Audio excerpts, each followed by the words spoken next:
Hey, it's Footy Prime. And massive news broke just before coming up on air today.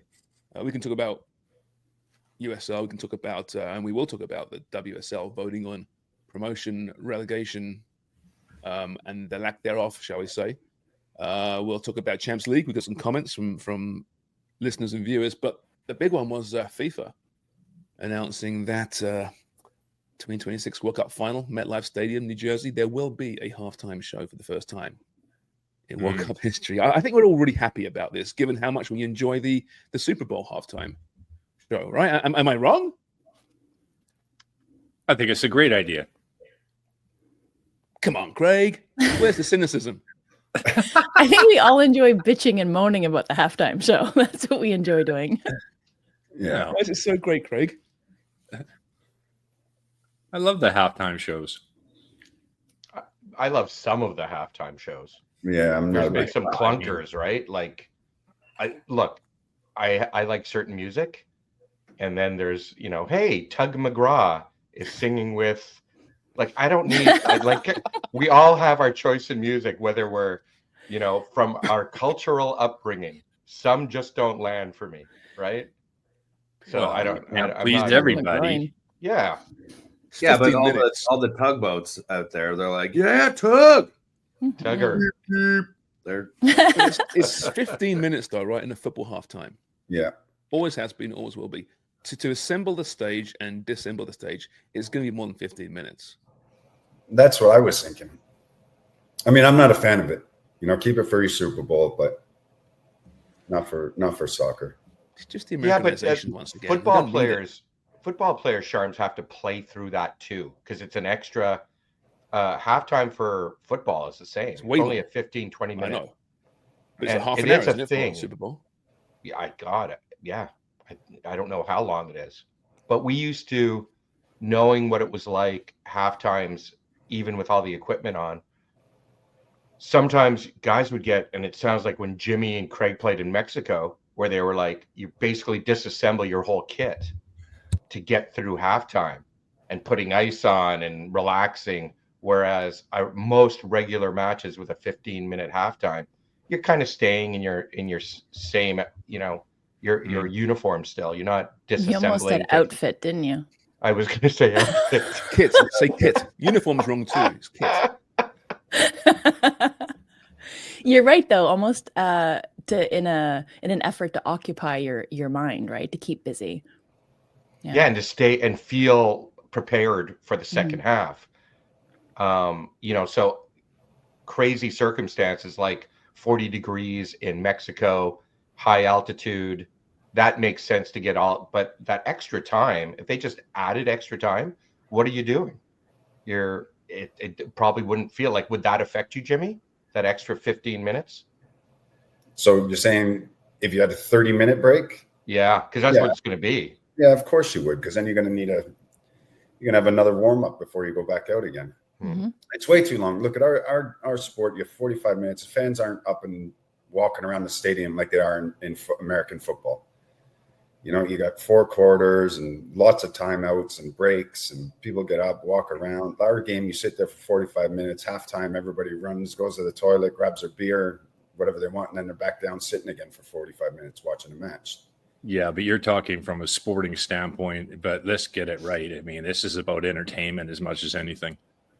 It's TV numbers. It's not mistaken for anything other than that. It's entertainment, and it brings in a different demographic per halftime shows. So for FIFA's point of view, I think it's a no-brainer, to be honest with you.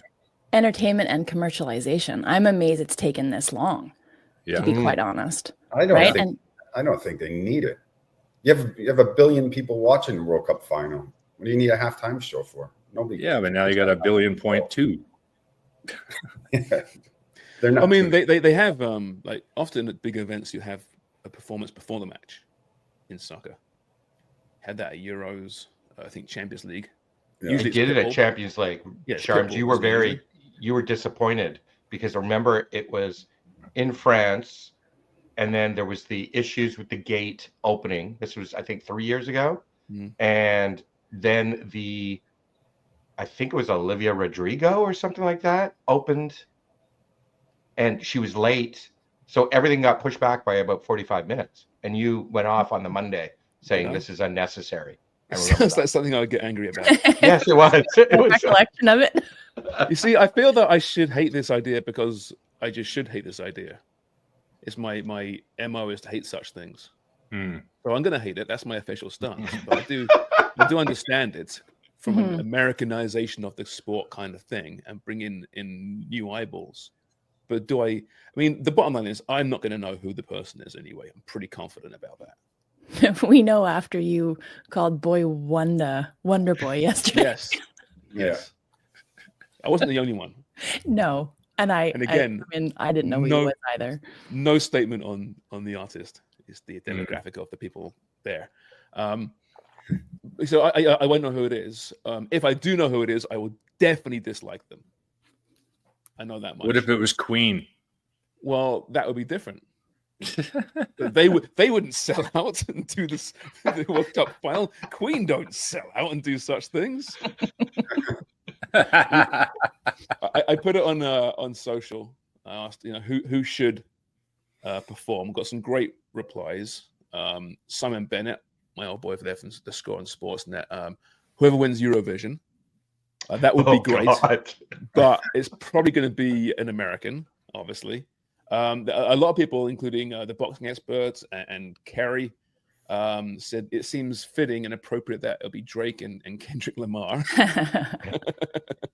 given all the issues right now. Brett Lukiski, DJ Melody would be straight fire. Now that would be great. Let's get Deej up there on the tables, spinning. Spinning. Scott Thompson, Flash, he says the biggest hip hop star at the moment, backed up by holograms of Gordon Lightfoot and Vicente Fernandez for Canadian and Mexican content. I love that. Stevie E, a blanket vote for Shakira on any event, yes, and Metallica if she's busy. That'd be great, Metallica, but it's not cool enough, I don't think, for FIFA. Max Webster from Brad McDonald, yes. Oh my God, Kim Mitchell up there, yes, 100%. I love that one. DG says, if you want to not understand a word of it and have it be total garbage, get Kendrick Lamar. Yep, I agree with that one as well. So yes, there's some great suggestions. I want to hear from you though. Who would you like to see up there? I think obviously it should be Black Eyed Peas, and Fergie should sing the anthems, whatever it is. Or second place, Carl Lewis. Oh, Carl Lewis. Roseanne Barr. Roseanne Barr. Yeah. Yeah. Obviously. Who should it be ideally? Is it a band or a musician that jumps out? Like I said, it's going to be someone who's very, very relevant with the kids today that we don't know about. They're already, this would lean into, you get Taylor Swift, you throw her up there.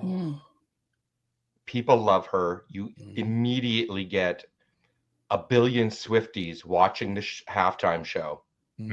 And it then allows everyone to see the beautiful game. If you're just thinking straight marketing. Would be smart. Would be smart. Whether you like her or not, you're getting a billion new viewers. You can't dislike her, I don't think. No. She's smart. She's down to earth, it seems. Oh, the music is what it is. Hustler, yeah. I'd like to see she was in Hustler. Oasis, yeah. She's in Hustler. That's Dubs knows all about Hustler. Oh yeah. I don't think she's in Hustler. See, Oasis, Jimmy, would be amazing for us, obviously, but they're not going to have an English band up there. No. And they're global. Everybody knows Oasis. And they're touring. Okay, so I think the criteria is an American band, a Mexican band, or a Mexican artist. Do we know any Mexican artists? Well, they have some. I know, but do we know any off the top of our La Bamba? I was in Mexico last year. La Bamba. And the band that came up to my table were wicked. Yeah. So speaking of global, it'll be something really stereotypical, right? Sombreros and big guitars. Sombreros were 6 feet 5. I think there's more to Mexican music than them, though. I'm pretty sure. Yeah. There's massive Mexican artists that I don't. Oh, I'm sure who they are. Salma Hayek is Mexican. She could do she could do anything she wants up there. She just literally has to show up. So for me, Selma Hayek. Mhm. The Canadian band would be Chilliwack. Gone, she'll be gone so long. Love And it. the American would be, and then I'd go with Taylor. We'd give it all. Okay. Yeah, that's what I'm going with. Yeah. Would she play like second fiddle to Chilliwack, or Yes, exactly. Chilliwack Exactly. kind of warm everybody up for Taylor? Yeah. Dug in the slugs. Oh, Jesus. Making it work. Takes a little longer. I think it's an opportunity to make it uniquely football, where based on the amount of stoppage time that's added to the first half, then you either reduce or add to the halftime show. Oh. I think that's a way that you really put your stamp on it in terms of world football. Mm. Wasn't Kendrick Lamar during the World Cup or the Super Bowl, wasn't it the largest audience to watch a halftime show through ratings wise? So Speaks for itself. it's a big really? deal. Yeah. It's a big deal. Kev actually, that guy Kev Warby suggested a band called the Planet Smashers. Now I didn't know who they were, so I looked them up, and they're amazing. They're from Montreal Dubs, and they're a ska band. And I played a couple of songs. They're freaking brilliant. I had no idea who this band was. I feel terrible. They're playing in Toronto now. I've just found out in May. Let's go, Sharms. I think I'm going to go. Well, I love like the ska. Me too. Love the ska, and since the specials all died the last year or so, I need Like a the specials? replacement. Yeah, the specials. Yeah, they all died though, Craig. Right, this last year, it's been really sad. Yeah. I so opened I need some... for Planet Smashers back in like 2001. You No. did not. Yeah.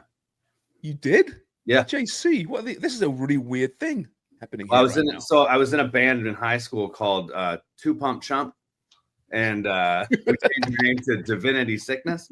We were huge. But yeah, we opened for I should preface this. It was the Candy Darlings who opened for them, and I was playing guitar for them at the time. So I wasn't necessarily in the band, but I was playing in the band. And yeah, they're really good. So Good cool. guys. Nick Dasovich was in a band. Was he? And his band was called the Virgin Horse. Hmm. They didn't get off to a great start. No. He didn't get off the ground. Didn't make much calling music. themselves the top. oxymorons. Yeah. So yeah, go back. Give me some suggestions. Like American band. Okay, the Foo Fighters for me personally would be amazing. Big enough, certainly. Yeah. And some real music, thank God, unlike the other options. Gary Glitter. Yeah, man. Jeez. He's available for the kids. He's always available. Like Boy George to do it. He would. Oh yeah. There might be a variety of, like a whole plethora of big names on the stage at one time, right? Perhaps a super group. Oh, a super group. Oh, like We Are the World or Live Aid. Yes, Yeah. or like Temple of the Dog. Right. So Yes. some Who was in proper- Temple of the Dog? Who were the wasn't three? that? That's Eddie Vedder, wasn't it? Yeah. It was Chris Eddie Cornell, Vedder. wasn't It was Chris Eddie Cornell. Vedder. Yeah. It was basically it was Scott Weinman? Soundgarden and Scott Pearl Weidman Jam or whatever? Soundgarden Scott- and Pearl- and Stone Temple Pilots too, Yeah. right? I think. No, Wasn't it Stone Temple? Wasn't Scott no, Weiland? it's just Scott. No, he was. No, it was Eddie and Chris Cornell. Chris Cornell. Can't find a better man. That was how Oh, Eddie Vedder got into, like, when Pearl Jam or the song was made for Mother Love Bone as a tribute because the lead singer had died, and that was Eddie Vedder's essential audition for Pearl Jam. Oh, really? Because Pearl Jam didn't exist at that time. They were still Mother Love Bone, so they brought in Chris Cornell to front it. But Chris Cornell wasn't comfortable doing the lower parts. He just wanted to do the high parts, so they brought in Eddie Vedder. Wow. So I saw Soundgarden and Pearl Jam opening up for Neil Young in 1992 at Exhibition Place, and the encore was all of them on the stage doing "Rockin' in a Free World." Freaking incredible! What a night that was. Neil Young Jam. Yeah. Yeah. And at that point, Soundgarden were like, who are these guys, right? And these guys are unbelievable. And the Pearl Jam were, I think, relatively established at that point. But yeah, just a great show. Yeah, So that's those not guys- what the halftime show is going to be, though. No, it's not. Yeah. It's not Neil going to be Young that. singing Southern Man. Southern Man. Yeah. Neil Old. He's pretty controversial in the States these days, isn't he, old Neil? And then Sweet Home Alabama was like the rebuttal to Southern Men, right? Yes. Correct. Yeah, Skinner. First diss track. That's right. Right. Which brings us back to Drake and Kendrick. Mhm. Who should be performing on the stage at halftime, right? What other Canadian with bands? Men some- Without some- Hats. The safety dance should be up there. It's a good Are song they to dance. Australian? To. No, Yeah. they're out of Cana- Montreal. Yeah. Get out of here. Really? Yes, you didn't know that? No, I didn't know that. Pop Goes the World. Yeah, of Come course. on. Yeah. Well, there you have it. Well, that's that. I think that's our YouTube segment. Right, we'll see if we can cross over to the music audience by hashtagging some big names. Because we do Taylor so Swift. well when we Like try. Taylor Swift. All right, we're gonna try this today. Okay, whoever's putting the video up, make sure you hashtag Taylor Swift, Swifties, and any other big name you can think of. It's about the including thumbnail. Chump. The Two big- Pump Chump. two pump chump. Jimmy's doing that today, I think. Yeah. Jimmy looks like he's got a Today's tan. day. Just a He little bit. does look like he's got a tan. Are you Looking on his using like sunbed or some sort of something? special filter today, Jimmy? No, Actually lit for once. I was on holiday in January. Yeah. Mm. Just high Must blood admit. pressure for Jimmy. Jimmy Did is you use exfoliating sandpaper or something on your face? No, maybe it's the lighting. I don't know.